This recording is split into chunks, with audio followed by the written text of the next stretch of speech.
Hey, Drew here, Drew T. Jackson, coaching, speaking, and training. And it's Monday, so we're talking personal growth. And I'm going to be leading a mastermind group for some friends here on the topic of No Limits. It's a book by John Maxwell.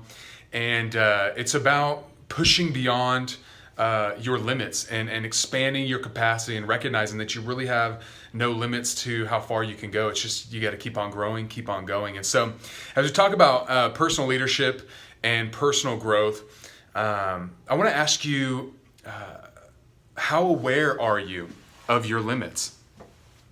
And more importantly, do you know what is limiting you?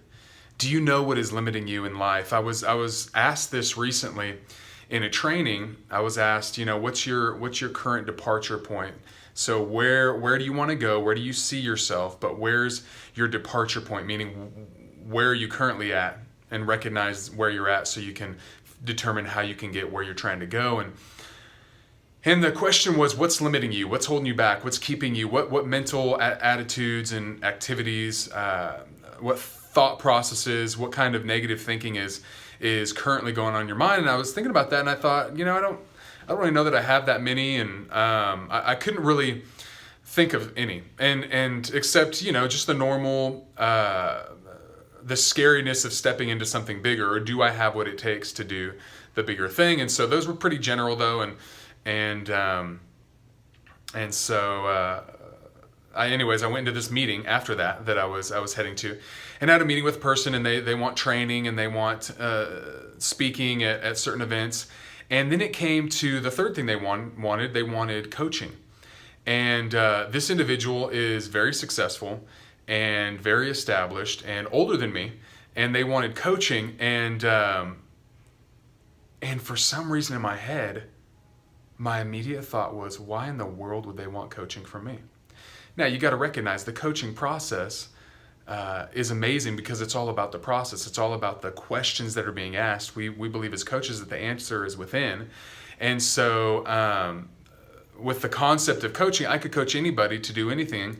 I could coach the president on how to be a better president, even though I've never been the president, because I could ask him questions that he would then have greater self-awareness from, put together action steps, and then be held accountable. And that has nothing to do with my skill sets as being the president of the United States, but it has to do with his awareness and helping him raise his personal awareness. So anyways, these thoughts began to come in, and I thought, my goodness, that's a limiting belief. And so I worked through that in my own head. But I want to encourage you to ask yourself that same question. What's limiting you? And I want to encourage you, there's a quote from Charles Schulz, and he says this, he says, life is like a 10-speed bike. Most of us have gears we never use. Most of us have gears we never use. I want to give you 3 benefits of being more self-aware and what self-awareness can do for you. Here's number 1. Self-awareness enables you to see yourself clearly. Now, this takes time. Just like I was driving the car, I turned the training off that I was listening to, and I was beginning to process and ask myself, where's my departure point? What are my limits? What's holding me back currently in life? And I didn't get an answer immediately, but then I went into a situation, and my brain was already working and processing that question, and my other than conscious mind, my subconscious mind, grabbed hold of this limiting belief that came into my mind during that meeting, and I was able to become aware of that. So you have to ask yourself the questions. You have to pause. You have to think and reflect on these things if you're going to get great answers to these questions of what are my limits. Number 2, self-awareness informs your decisions and helps you weigh opportunities. Helps you weigh opportunities to recognize, hey, where am I at? What am I good at? What can I maximize in my strengths? And what can I limit? What can I keep away from me so that I don't have these negative self-limiting beliefs come into my mind? Are there certain shows I can not watch, certain voices I can stop listening to?